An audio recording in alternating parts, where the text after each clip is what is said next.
Hello students, આપણું જે તરંગો ચેપ્ટર ચાલી રહ્યું છે જેની અંદર આપણે તરંગ એટલે કીધું કે વિક્ષોભની ગતિ, આપણે જ્યારે ડિસ્ટર્બન્સ ઊભું કરીએ છીએ તો એને કારણે એ જે વિક્ષોભ ઉત્પન્ન થયો એ આગળ વધે છે અને જે એક પેટર્ન, એક ભાત રચાય છે જેને આપણે તરંગો તરીકે ઓળખીએ છીએ.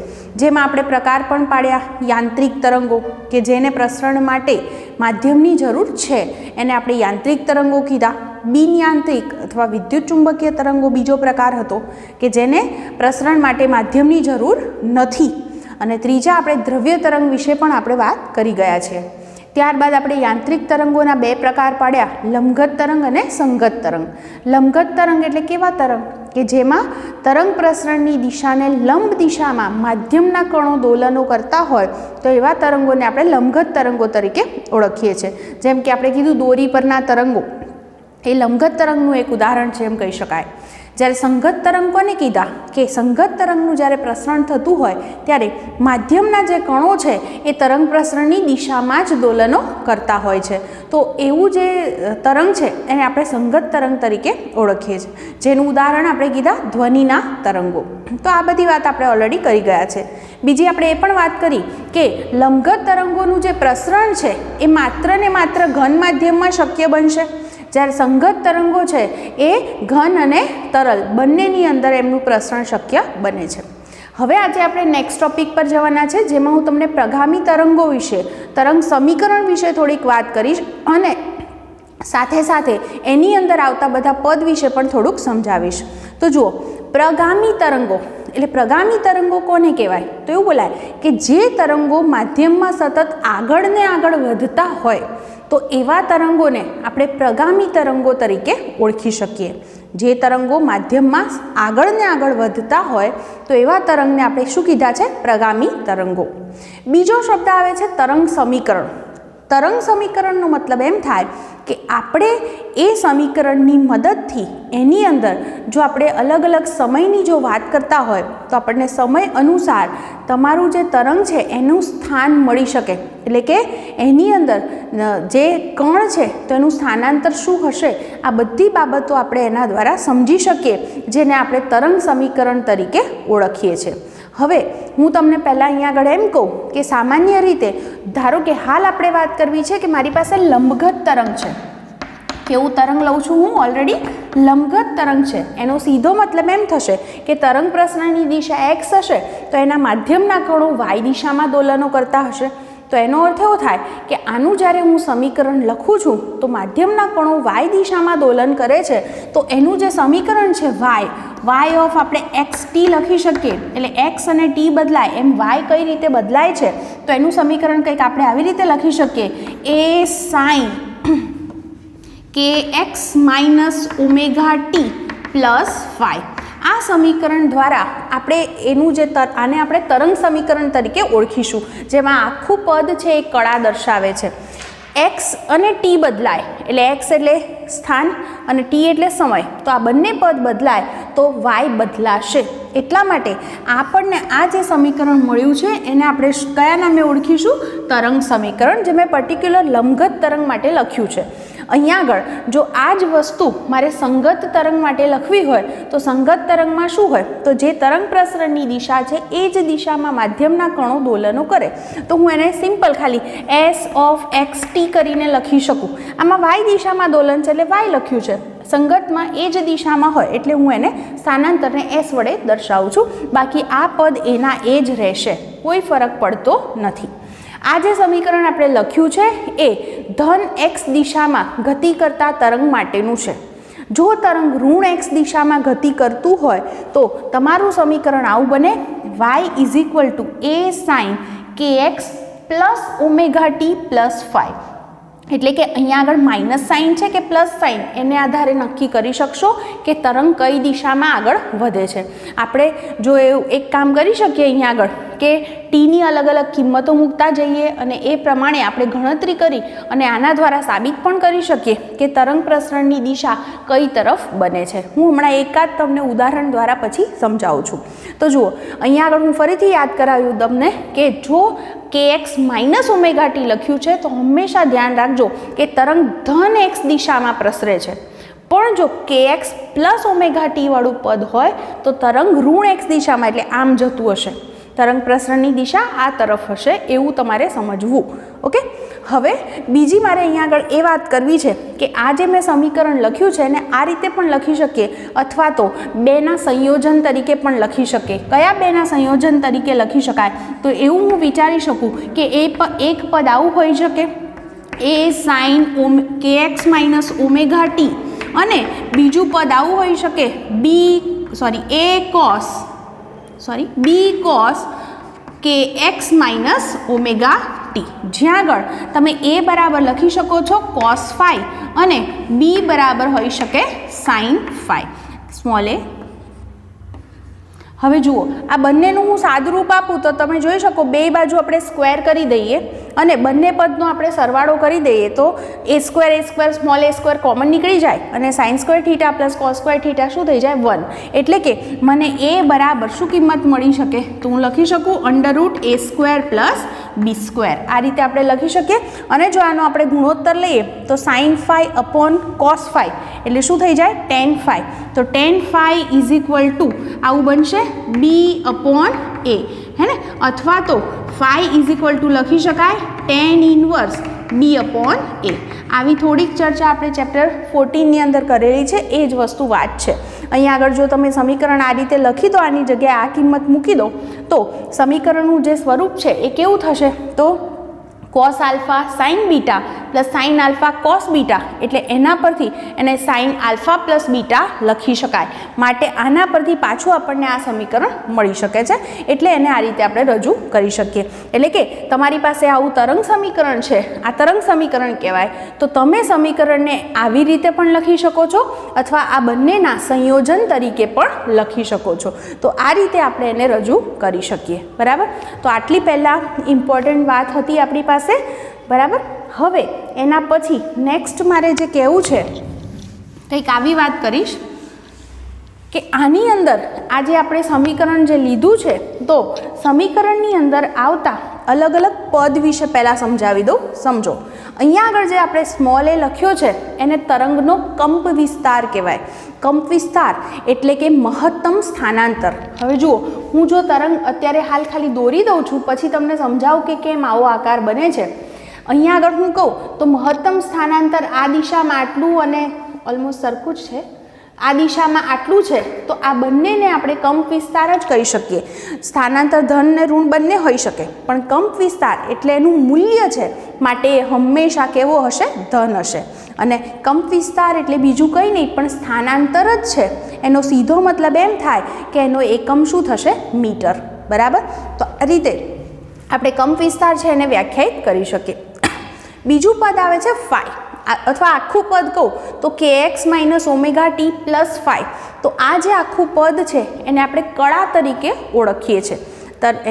એની અંદર તમને અહીંયા આગળ જો ટી અને એક્સની કિંમતો જાણતા હોય તો એને આધારે તમે જાણી શકો છો કે તમારું જે કણ છે એનું સ્થાનાંતર કેટલું હશે જે તે સમયે એક્સ સ્થાને રહેલા, અને ટી સમયે એનું સ્થાનાંતર શું હશે એ તમે આની મદદથી જાણી શકો છો. આમાંથી મોટા ભાગના પદ તમને ખબર જ છે. બીજી વસ્તુ કહું કે કેપિટલ ટી એટલે કે આવર્તકાળ. આવર્તકાળનો અર્થ શું થાય? તો એક દોલન પૂરું કરવા માટે લાગતો સમય, હે ને? અથવા તો અહીંયા આગળથી તમે એને બીજા અર્થમાં આવું પણ કહી શકો. જુઓ, અહીંયા આગળ જે છે સામાન્ય રીતે જે છે કળા 0 હોય, બરાબર, અને અહીંયા આગળ જે છે એ 2π રેડિયન જેટલી કળા થઈ જાય. તો આટલો જે સમય લાગ્યો, એક આખું તરંગ બન્યું, તો એક તરંગ આખું બને એટલે આ શૃંગ કહેશો અને આને ગર્ત કહેશો. તો એ રચાવવા માટે જે સમય લાગ્યો છે એને આપણે આવર્તકાળ તરીકે ઓળખી શકીએ. અને આવર્તકાળનું વ્યસ્ત લો તો એને આપણે આવૃત્તિ તરીકે ઓળખીએ છીએ. અથવા તો બીજી રીતે કહેવું હોય તો 1 સેકન્ડમાં કેટલા તરંગ પસાર થાય છે? 1 સેકન્ડમાં પસાર થતા તરંગોની સંખ્યા, એને પણ આપણે આવૃત્તિ તરીકે ઓળખી શકીએ. એટલે એનો એકમ શું થશે? સેકન્ડ ઇનવર્સ અથવા તો હર્ટ્ઝ તરીકે આપણે એને ઓળખીએ છીએ. બરાબર? તો પહેલાં આટલા પદ વિશે મેં તમને વાત કરી. થોડીક આટલી વસ્તુ જે કહું છું એ તમને ખ્યાલ આવી ગયો હશે, ખાસ કરીને કંપ વિસ્તાર. હવે બીજી એક વસ્તુ મારે કહેવી છે અને એ છે તરંગ લંબાઈ. જુઓ, તરંગ લંબાઈનો અર્થ શું થાય?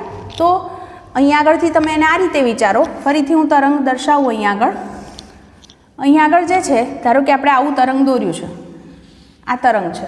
તો અહીંયા આગળ હું તમને થોડીક વાર પછી મેં કીધું એમ કે હું દર્શાવું પણ છું કે કેમ આવું તરંગ બને છે, એ આપણે પછી વાત કરીએ. પણ અહીંયા આગળ જે છે આને 0 કહેવાય, બરાબર. પછી અહીંયા આગળ જે છે ને અહીંયા આગળ થશે π/2. π/2 સમયે આ સ્થાનાંતર મળશે. અહીંયા થાય પાઈ, અહીંયા આવે 3π/2 અને અહીંયા આવશે 2π. તો એવું બોલાય કે તરંગ પ્રસરણમાં જે બે કણો વચ્ચેનો કળા તફાવત 2π રેડિયન હોય. જુઓ કળાનો તફાવત, કેમ અહીંયા 2π છે ને અહીંયા 0 છે, એટલે તફાવત કેટલો થયો? 2π રેડિયન. તો એમની વચ્ચેનું જેટલું અંતર છે એને કહેવાય તરંગ લંબાઈ, અને જેને આપણે લેમ્બડા વડે ઓળખીએ છીએ. તરંગ લંબાઈ એટલે તરંગની લંબાઈ કેટલું લાંબુ છે. તો અથવા તમે એવું બોલી શકો કે 2 ક્રમિક શૃંગ, કારણ કે આ શૃંગ પછી ગર્ત ફરી પાછું શૃંગ આવે, તો 2 ક્રમિક શૃંગ વચ્ચેનું અંતર, એવું પણ બોલી શકો છો. તો એને આપણે તરંગ લંબાઈ તરીકે ઓળખીએ છીએ. લંબાઈ છે એનો અર્થ એવો થાય કે એનો એકમ થશે મીટર. તો અહીંયા આગળથી ફરીથી બોલીશ કે તરંગ પ્રસરણમાં જે બે ક્રમિક કણો વચ્ચે કળા તફાવત 2π રેડિયન હોય, એમની વચ્ચેના અંતરને આપણે તરંગ લંબાઈ તરીકે ઓળખીએ છીએ. ઓકે, તો આ રીતે આપણે એને વ્યાખ્યાયિત કરી શકીએ. હવે બીજી વસ્તુ, અહીંયા આગળ જ્યારે હું કહું છું, દાખલા તરીકે આપણે અહીંયા આગળ સમીકરણની અંદર કંઈક આવી વાત કરીએ કે જો t બરાબર 0 લઉં, આ સમીકરણની અંદર જો t બરાબર 0 છે અને phi પણ કેવા છે 0, તો આ બંને પદ નીકળી જશે. તો મારી પાસે સમીકરણ શું બનશે? y, અહીંયા આગળ x ની કિંમત x જ લખીશ, સમય કેવો લીધો છે 0, ઇઝ ઇક્વલ ટુ શું થાય સમીકરણ? a sin, કેટલું પદ વધશે અહીંયાથી? kx. અહીંયા આગળ સાઇન વિધેય છે, તમે બધા જ જાણો છો કે સાઇન વિધેય એટલે કેવું છે? આવર્ત વિધેય. અને દરેક 2π રેડિયન જેટલા પછી એ ફરી પાછું એમનું એમ રિપીટ થાય છે. આપણે જ્યારે એકમ વર્તુળ વિચારીએ છીએ તો તમને ખ્યાલ હશે, અહીંયા 0 હોય, હે ને, π/2, પછી 3π/2, પછી 2π. તો દર 2π રેડિયન પછી એની એ જ કિંમત શું થતી હોય? ત્યાં આગળ રિપીટ થતી હોય છે. માટે આપણે અહીંયા આગળથી આવું વિચારી શકીએ કે તમે a sin kx જે છે એટલી જ કિંમત કોની થાય? તો a sin, તમે કહી શકો kx પ્લસ 2nπ. કેમ 2nπ લખું છું? કારણ કે 2π હોય, 4π હોય, હે ને, 6π હોય, એ બધા માટે કિંમતો કેવી થવાની છે? સરખી જ થવાની છે. એટલે એની કિંમત તમે 1, 2, 3, 4 આવી રીતે મૂકતા જાઓ તો એ બધા માટે એની કિંમતો કેવી મળે? સરખી મળે. હવે એક કામ કરું, જમણી બાજુનું જે પદ છે a sin kx એમના એમ રહેવા દો. જમણી બાજુનું જે પદ છે એમાંથી જો આપણે k ને કોમન કાઢી લઈએ તો શું વધે? x પ્લસ અહીંયા આગળ શું થશે? 2nπ/k લખી શકાય, કારણ કે અહીંયા k નહોતા એટલે k વડે ત્યાં આગળ આપણે ભાગવા પડે. હવે જો મારે એવું કહેવું હોય તો અહીંયાથી હું એવું પણ બોલી શકું, એનો અર્થ એવો થાય કે x અને આ જે છે x પ્લસ 2nπ/k સ્થાનાંતર કેવું હશે? સરખું. તો એનો અર્થ એવો થાય કે જો હું 2 ક્રમિક અંતર લઉં, એટલે n-નું લઘુત્તમ મૂલ્ય માટે વાત કરું કે હું n બરાબર જો આની અંદર 1 લઈ લઉં તો એવું બોલાય કે આ બે સ્થાન, એક x પ્લસ શું થશે? 2π/k અને બીજું કયું સ્થાન? x. તો એમના સ્થાનાંતર કેવા હોય? સરખા. તો એમની વચ્ચેનું જે અંતર છે એ શું મળે મને? હંમેશા શું આપે? તો તરંગ લંબાઈ. કારણ કે તરંગ લંબાઈ એટલે હમણાં પણ આપણે વાત કરી કે જે બે વચ્ચે કળા તફાવત કેવો હોય? 2π રેડિયન હોય, અથવા એક શૃંગ પછી એક ઘર્ત હતું, બરાબર, ફરી પાછું શૃંગ આવતું હતું. તો 2 ક્રમિક શૃંગ વચ્ચેનું અંતર, એનો અર્થ કે એમના સ્થાનાંતર તો કેવા હોય? બંને શૃંગ છે તો બંનેના સ્થાનાંતર કેવા હોય? સરખા. તો એમની વચ્ચેનું જે અંતર છે એ શું બને છે? તરંગ લંબાઈ. એટલે કે આપણે અહીંયા આગળથી કહી શકીએ કે એક પદ આપણું કયું છે? તો x પ્લસ 2π/k લખું છું. કેમ? કારણ કે મેં n = 1 લખ્યા અને એના પછી બીજું ક્રમિક હોય x. તો એમની વચ્ચેનું જે અંતર છે એને આપણે શું કહીએ છીએ? તરંગ લંબાઈ, જેને હું લેમ્બડા વડે દર્શાવું છું. x અને x કેન્સલ કરી શકાય તો 2π/k = લેમ્બડા, એટલે કે k = 2π/λ. તો જે આ આપણને કિંમત મળી છે k, એને બોલાય છે તરંગ સદિશ. કેને શું બોલાય છે? તરંગ સદિશ અથવા તો કોણીય જ્યારે 2π આવે છે ત્યારે આપણે એને કોણીય શબ્દ ઉમેરીએ છીએ, કોણીય તરંગ સંખ્યા તરીકે ઓળખવામાં આવે છે, હે ને. તો હું આને બીજો શબ્દ લખી દઉં કે શું નામ અપાય એને? કોણીય તરંગ સંખ્યા. ઓકે, તો અહીંયા આગળથી જે છે એનો એકમ બનાવવો હોય તો 2π રેડિયનમાં અને લેમ્ડા મીટરમાં, એ રેડિયન પર મીટર એનો એકમ બનશે, બરાબર. અને અહીંયા આગળ જે છે તમે 1/λ માત્ર બોલતા હોય તો એને આપણે તરંગ સંખ્યા તરીકે ઓળખીએ છીએ કે તરંગો કેટલા અહીંયા આગળ છે આટલામાં 1 મીટરમાં. દાખલા તરીકે હું એમ કહું કે આમ તરંગોની હારમાળા હોય તો આપણે 1 મીટર દીઠ તરંગોની સંખ્યા ગણીએ તો એને શું બોલાય છે? તરંગ સંખ્યા. એકમ લંબાઈ દીઠ આવો શબ્દ હું વાપરીશ. તો તરંગ સંખ્યા એટલે 1/λ અને કોણીય તરંગ સંખ્યા એટલે કે 2π/λ વડે આપણે એને રજૂ કરીએ છીએ. તો આટલી વસ્તુની પહેલાં મેં વાત કરી, તમને આટલી બાબતો જે છે એ સમજાઈ હશે. ઓમેગા જે છે, ઓમેગા બધા જ તમે ઓળખો છો, એને શું બોલીએ છીએ આપણે? કોણીય આવૃત્તિ. અને ઓમેગા ઇઝ ઇક્વલ ટુ બીજું શું લખી શકાય? 2πν, અથવા તો બીજું શું લખી શકીએ આપણે એને? 2π/t. જેમાં હું ફરીથી આવર્તકાળનું હું ફરી એક વખત વ્યાખ્યા બોલું તો એમ કહીશ કે આવર્તકાળ કોને કહીએ છીએ? તો દાખલા તરીકે અહીંયા આગળથી આ માધ્યમનો કોણ છે, બરાબર. તો એણે એક આખું દોલન પૂરું કર્યું, તો અહીંથી આમ ગયો, ફરી પાછો અહીં આવ્યો, આમ જાય છે, અહીં આવે છે, ત્યારે એનું એક દોલન પૂરું થયું કહેવાય. તો એને એક દોલન પૂરું કરવા જેટલો સમય લાગ્યો છે એને આપણે શું કહી શકીએ છીએ? એનો આવર્તકાળ, જેને આપણે કેપિટલ T થી દર્શાવીએ છીએ. તો આ જે વાત હતી એ અલગ અલગ બધા જે પદ હતા એના વિશે મેં તમને વાત કરી. હું એક વખત ફરીથી કહી દઉં, આપણે જે આજે જેટલી વાત કરી છે એના રિલેટેડ એક ઉદાહરણ પણ મારે કહેવું છે, અને એ સિવાય બહુ જ ઇમ્પોર્ટન્ટ વસ્તુ કે તરંગ કઈ રીતે બન્યું છે એ પણ મારે તમને આખું સમજાવવું છે. તો જુઓ, સાંભળજો મારી આટલી વાત. હું અહીંયા આગળ એમ કહું, પહેલી વસ્તુ કે આપણે વાત કરી રહ્યા છે પ્રગામી તરંગો. પ્રગામી તરંગ એટલે કોને કીધા? કે જે તરંગો આગળ ને આગળ વધતા હોય માધ્યમમાં એમને આપણે પ્રગામી તરંગો તરીકે ઓળખીએ છીએ. બીજો શબ્દ હતો આપણા માટે તરંગ સમીકરણ. તરંગ સમીકરણ એટલે કે તરંગને રજૂ કરતું એવું સમીકરણ કે જેની અંદર સમય અને સ્થાનના જો કિંમતો જાણતા હોઈએ આપણે, તો એના પરથી દોલન કરતો જે કણ હોય એનું સ્થાન ક્યાં છે એ આપણે નક્કી કરી શકીએ છીએ. આને આપણે તરંગ સમીકરણ તરીકે ઓળખીએ છીએ. તો આવું જ એક પ્રગામી તરંગનું મેં સમીકરણ લખ્યું છે. જે કેવું તરંગ લીધું મેં? લંબઘત તરંગ. એટલે કે એમાં માધ્યમના કણો તરંગ પ્રસરણની દિશા x હોય તો કણો y દિશામાં દોલનો કરતા હશે, એટલે x અને t સાથે y કઈ રીતે બદલાય છે એનું આ સમીકરણ થયું, જેને લખ્યું છે a sin kx - omega t + phi, જેની અંદર phi ને પ્રારંભિક કળા તરીકે આપણે ઓળખીએ છીએ. t = 0 સમયની કળા, એટલે એને પ્રારંભિક કળા કહી શકાય.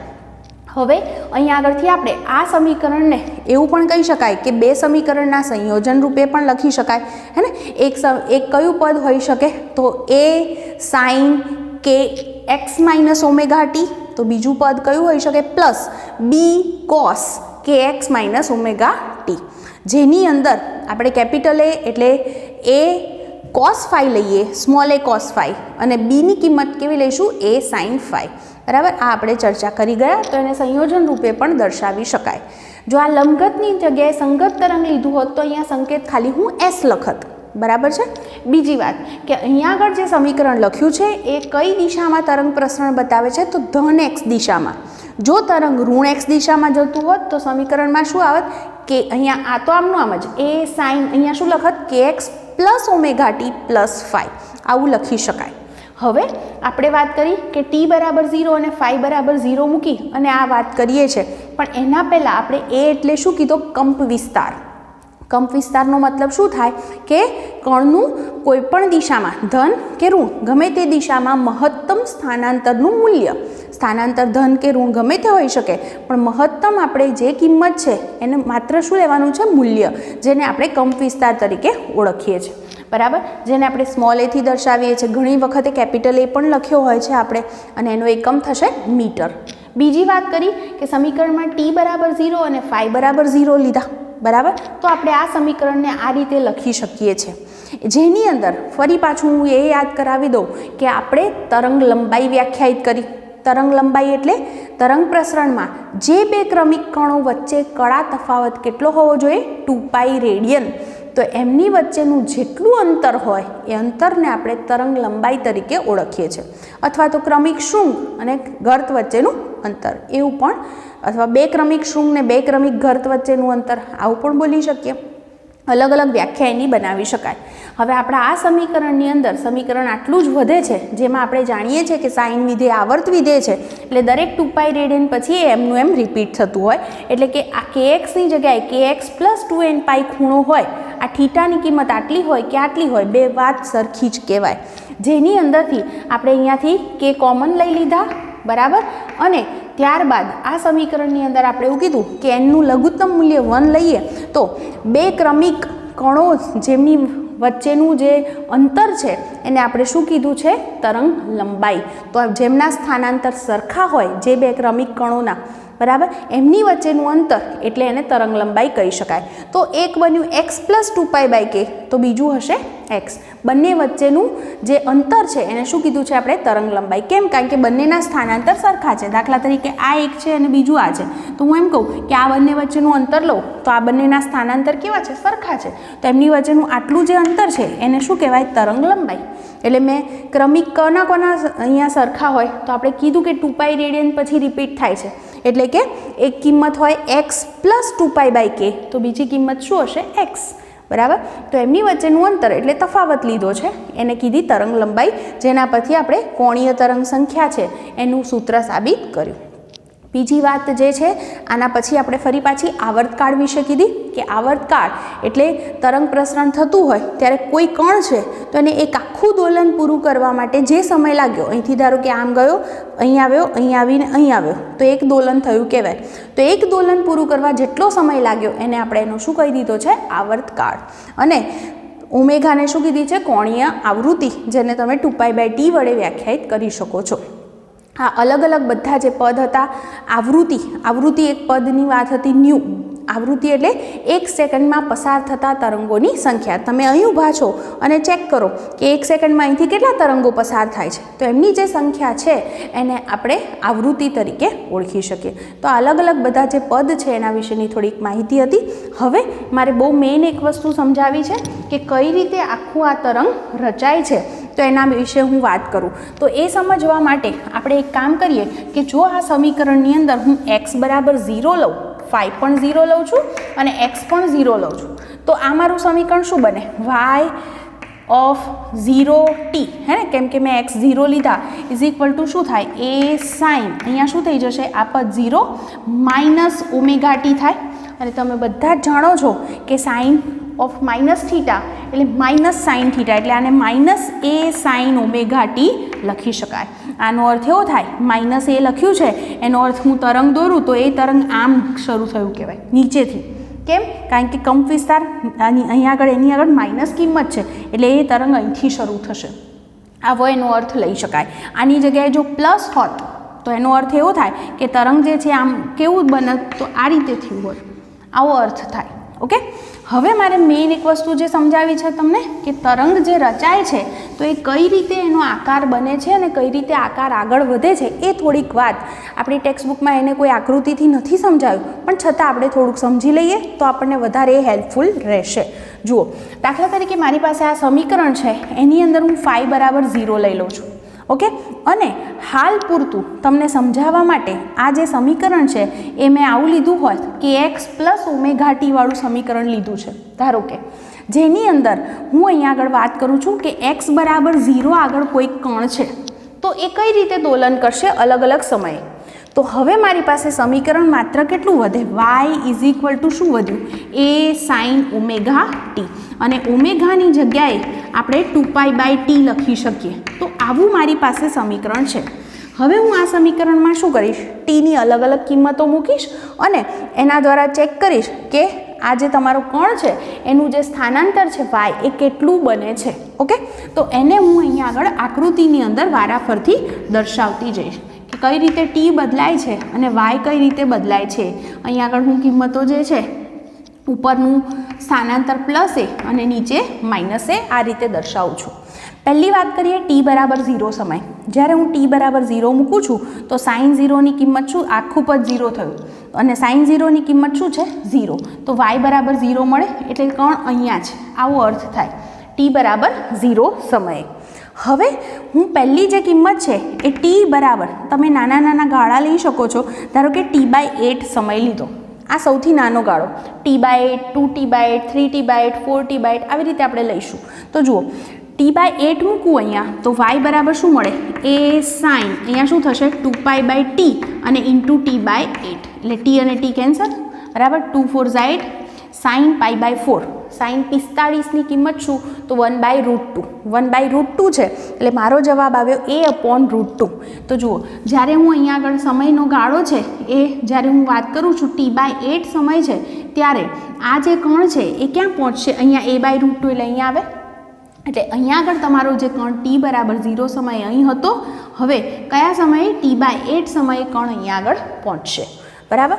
અને અહીંયા આગળ આ કણનું નામ મેં એ કીધું હોય, આનું નામ બી કહું, સી કહું, ડી આવા બધા મેં નામ આપ્યા છે. તો આ વિક્ષોભ અહીંયા આગળ હવે પહોંચશે એટલે આના માટે હવે સમય શું થયો, હવે ગણવાની શરૂઆત થઈ. દાખલા તરીકે અહીંયા આગળથી ગતિની શરૂઆત થશે તો પહેલાં આના માટે t બરાબર 0 સમય હતો, હવે આના માટે T/8 સમય થાય ત્યારે એનું સ્થાનાંતર અહીં થયું. હવે એ વિક્ષોભ જે હતો એટલે હવે અસર અહીંયા થઈ કોના ઉપર, બી ઉપર, એટલે બી હવે ગતિ કરવાની શરૂઆત કરશે બરાબર. અને આ બધા પર હજી કોઈ અસર થઈ નથી. હવે નેક્સ્ટ જે સમય હું લઉં છું એ સમય લઉં છું એના પછીનો સમયગાળો અને એ છે 2T/8. 2T/8 મતલબ કેટલો થાય T/4. અહીંયા મૂકી દઈએ આપણે તો y બરાબર એ સાઇન શું થશે 2π/t ઇન્ટુ કેટલા થશે T/4. આ કિંમત મેં મૂકી તો જુઓ t અને t કેન્સલ, 2 2 4 એટલે π/2 સાઇન π/2ની કિંમત શું 1 એટલે a. એટલે હવે જુઓ આનું જે સ્થાનાંતર છે ને એનું સ્થાનાંતર ક્યાં આગળ પહોંચ્યું, એ આગળ એટલે અહીં પહોંચ્યું. જ્યારે એ કણ બી છે એના માટે કેટલો સમય થયો હશે T/8 બરાબર. અને સી જે છે એના પર વિક્ષોભ હવે પહોંચે છે એટલે આના માટે t બરાબર 0 સમય છે, આના માટે શું સમય થયો T/8. અને આપણે ગણેલું છે કે જ્યારે સમય T/8 હતો ત્યારે સ્થાનાંતર શું હતું a/√2 બરાબર. તો એનો અર્થ એવો થયો કે આનું સ્થાનાંતર અહીંયા હશે a/√2 એટલે ક્યાંક અહીંયા, અને આ હવે ગતિની શરૂઆત કરશે એટલે અહીંયા. તો હવે હું આ જોઈન કરું તો આ આકાર કંઈક આવો દેખાય છે અને અહીંયા જોઈન કરું તો આકાર આવો બને છે બરાબર. નેક્સ્ટ સમય લઈએ અને એ સમય કયો હશે એના પછીનો 3T/8. 3T/8 સમય લો એટલે તમારું જે સૂત્ર છે એમાં શું થાય 3T/8 મૂકવું એટલે y a sin 2π/t into 3T/8 જુઓ એટલે 3π/4 આવશે અને sin 3π/4 એટલે કેટલા થાય 1/√2. તો હવે જે છે એનો અર્થ એવો થયો કે તમારો જે કણ એ હતો એનું સ્થાનાંતર અહીંયા એ છે તો અહીંયા આગળ ક્યાં થશે a/√2 આગળ. બી છે એના માટે શું સમય થશે 2T/8. 2T/8 સમય હોય ત્યારે સ્થાનાંતરની કિંમત શું હતી આપણી પાસે એ જેટલી. તો અહીંયા આગળ એનો અર્થ એવો થયો કે બી ક્યાં આગળ પહોંચશે અહીંયા એ આગળ બરાબર. સી માટે શું સમય થશે T/8 એટલે કે સીનું સ્થાનાંતર ક્યાં આગળ હશે અહીંયા, અને ડી પર વિક્ષોભ હવે પહોંચશે એટલે ડીનું સ્થાનાંતર અહીંયા હશે. તો જુઓ આવો આકાર બને છે. ધીમે ધીમે ધીમે આમ કરતાં કરતાં આપણે સમય આગળ વધારતા જઈએ 3T/8 પછી 4T/8 તો તમે અહીંયા આગળ કિંમતો મૂકી અને ગણતા જાઓ તો તમારો જવાબ કેવો આવશે તો કણ એનું સ્થાનાંતર 0 થઈ જશે. કણ એનું સ્થાનાંતર શું આવશે 0 બરાબર. તો એમ કરી અને ક્રમશઃ આપણે બધી કિંમતો વધારતા જઈએ તો એક વસ્તુ તમને જોઈને ખ્યાલ આવે છે કે આ આકાર જે હતો એ જ આકાર આગળ વધ્યો, એ જ એના પછી આગળ વધે છે બરાબર. એના પછીની આકૃતિ પણ હું દોરું ને તો એ આકૃતિ કેવી બનશે, આવી બનશે. જુઓ આમ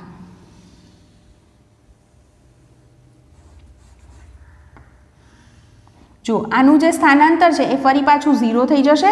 જે એ આગળ હતો એ ક્યાં આવ્યો હશે હવે a/√2. હું લખું છું એટલે બધું તમને ખ્યાલ આવે. A B C D અને E ઉપર હવે વિક્ષોભ પહોંચશે એટલે જુઓ એનું સ્થાનાંતર 0 થશે. બી છે એ ક્યાં હશે a/√2 ઉપર આવશે. સી જે છે એ સીનું સ્થાનાંતર ક્યાં આવશે એ આગળ, પછી ડી છે a/√2 આગળ અને ઈ પર હવે વિક્ષોભ પહોંચશે. એટલે જુઓ તમને દેખાય છે આવું અડધું તરંગ રચાયું.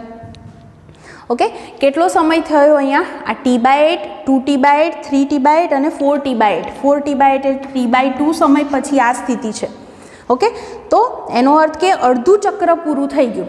હવે જુઓ એનો અર્થ કે આનો આ જ આકાર હવે આગળ આમ વધતો જશે અને હવે હું કિંમતો મૂકીશ ને તો હવે સાઇનની કિંમત માઇનસમાં આવશે, કારણ કે તમે ઓલ એસ ટી સી પ્રમાણે આખું ગણતરી કરતા જાઓ, બરાબર, તો તમને એના પરથી ખ્યાલ આવે. તો હવે એના પછી જ્યારે તરંગ રચાય ને તો એની અંદર જે આકાર છે ને આમ બનશે, આમ. એનો સીધો મતલબ શું થાય કે છેલ્લે જ્યારે આખું તરંગ રચાશે ત્યારે તમને આ પ્રમાણેનું જોવા મળશે. ઓકે, તો અહીંયા આગળથી તમે જોઈ શકો છો આની મદદથી કે તરંગ છે એમાં જે માધ્યમના કણો છે એ કઈ રીતે દોલન કરે છે. એના દોલનો કેવા થયા, 0 પરથી ક્યાં ગયું, a/√2, પછી એ જો હું અહીંયા આગળ આમ દોરું, થોડીક જગ્યા ઓછી રાખી છે, અહીંયા 0 પર હતું, બરાબર, અહીંયા a/√2 આવે, અહીંયા આવશે a, અહીંયા આવશે -a/√2 ની કિંમત આવે અને અહીંયા આવે -a. તો છે ને કણ એ કેવી ગતિ કરે છે, 0 થી a/√2, પછી a, પછી a/√2, 0, -a/√2, -a, -a/√2 અને 0. ત્યારે એક આખું દોલન એનું પૂરું થશે અને ત્યારે સમય કેપિટલ T જેટલો, આવર્તકાળ જેટલો થયો હશે. એટલે દાખલા તરીકે અહીંયા આગળ તમે કંઈક મૂક્યું હોય, આમ ક્રોસ મૂકો છો તો એ જ ક્રોસ ધીમે ધીમે આગળ વધતો જાય, પછીના વખતે અહીંયા દેખાય, એના પછી તમને ક્યાં દેખાય, અહીંયા. તો આ જે વિક્ષોભ છે એ એમનો એમ, મતલબ તરંગ પોતાનો એનો એ આકાર જાળવીને આગળ વધે છે, એનો આકાર બદલાઈ જતો નથી. તો આ પ્રમાણે જે છે એ તરંગનું પ્રસરણ થાય છે, તમે અહીંયા આગળથી સમજી શકો. તો આઈ હોપ તમને મેં જેટલી વસ્તુ કીધી કે કઈ રીતે રચાયું છે તરંગ એ સમજાયું હશે. હું બધી ગણતરી આ બધી દર્શાવવા જાઉં તો બહુ લાંબુ થઈ જશે, એટલે મેં તમને શોર્ટમાં ખાલી કહી દીધું, પણ તમે આ કિંમતો મૂકશો તો તમને 100% સમજાતું જશે કે ગ્રાફની અંદર આવી રીતે દોરતા જવાનું, તો આ પ્રમાણેનું તરંગ બનતું જશે અને તમે એ ઇઝીલી જોઈ શકશો. તો હવે આપણે ટેક્સ્ટબુકની અંદર એક ઉદાહરણ આપ્યું છે અને એ ઉદાહરણ છે 15.2. તો એના વિશે થોડીક વાત કરીએ. તો ઉદાહરણ 15.2માં કહે છે કે એક દોરી પર પ્રસરતું તરંગ છે એનું સમીકરણ મને આ રીતે આપ્યું છે, એના વડે દર્શાવ્યું છે, જેમાં અચળાંકો SI એકમો છે, 0.005 મીટર, 80 રેડિયન પર મીટર અને 3 રેડિયન પર સેકન્ડ છે. તો તરંગનો કંપ વિસ્તાર, તરંગ લંબાઈ, આવર્તકાળ અને આવૃત્તિ શોધો. ત્યારબાદ કહે છે કે x બરાબર 30 સેન્ટીમીટર અંતરે અને t બરાબર 20 સેકન્ડ સમયે તરંગનું સ્થાનાંતર y પણ શોધો. આ બધી કિંમતો આપણે શોધવી છે. હવે ધ્યાનથી સમજતા જજો. પહેલાં તો આ સમીકરણ છે એને હું એના મૂળ સમીકરણ સાથે સરખાવું. કોની સાથે? તો a sin kx - omega t આની સાથે સરખાવો તો પહેલી જ રિઝલ્ટ તમને શું મળી જશે? કંપ વિસ્તાર, હે ને? તો કંપ વિસ્તાર a બરાબર કેટલા મળશે? 0.005. કયા એકમમાં કીધેલા હતા આપણને? મીટરમાં. તો આને તમે 5 મિલીમીટર પણ લખી શકો છો. બીજી રાશિ કઈ મળશે? તો તમને k ની કિંમત મળશે 80, હે ને? તો લખી દઉં k બરાબર કેવા મળશે? 80. એનો એકમ શું? તો રેડિયન પર મીટર. અને ત્રીજી કઈ રાશિ મળશે? ઓમેગા. ઓમેગા બરાબર કેટલા થશે? તો 3 રેડિયન પર સેકન્ડ. હવે જો તમને k અને ઓમેગા ખબર હોય ને તો k નું સૂત્ર છે 2π/λ. તો લેમ્ડા મળી શકે. તો હવે લખી દઉં કે k બરાબર 2π/λ માટે lambda is equal two 2π/k. તો 2 × π એટલે 3.14 અને k ની કિંમત 80, ભાગાકાર કરતાં તમને ઇઝીલી આવડશે એટલે તમારો જવાબ જે છે એ આના પરથી મળી જશે. લેમ્ડા મીટરમાં મળશે અને ત્યારબાદ એના પરથી તમે એનો જવાબ લખી શકો છો. ઓલરેડી અહીંયા ગણેલો છે તો હું એને લખી જ દઉં છું. અને એ છે 7.85. મીટરને સેન્ટીમીટરમાં ફેરવ્યા છે તો સેન્ટીમીટર, બરાબર. બીજું ઓમેગા ઇઝ ઇક્વલ ટુ મારી પાસે સૂત્ર છે 2π ન્યૂ. તો આવૃત્તિ ન્યૂ બરાબર સૂત્રનો કરતાં કરીએ તો ઓમેગા અપોન 2π થશે. ઓમેગાની વેલ્યુ 3, 2, પાઈ એટલે 3.14.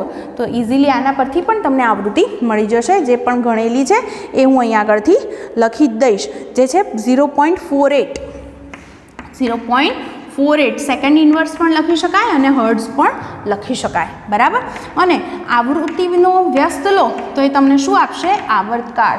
તો 1/0.48 કરી દો તો એના પરથી તમને આવર્તકાળ મળશે, જે મળશે 2.09 સેકન્ડ, બરાબર. તો આટલી રાશિ તમે ઇઝીલી આના પરથી ગણી શકો છો.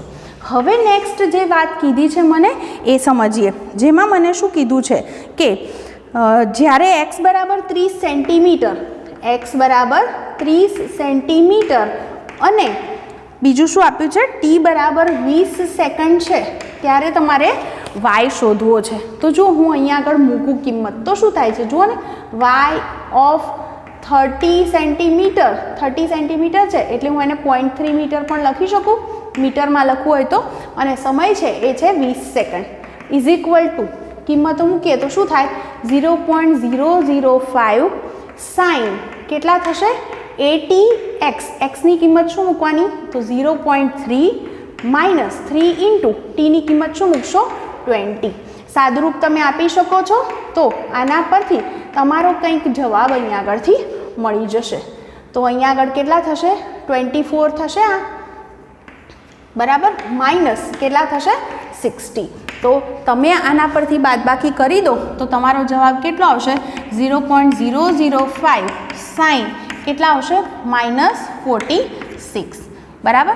તો -46 છે, મેં હમણાં પણ કીધું કે સાઇન માઇનસ થીટા એટલે માઇનસ સાઇન થીટા લખી શકાય, એટલે મારો જવાબ થશે -0.005 સાઇન 46.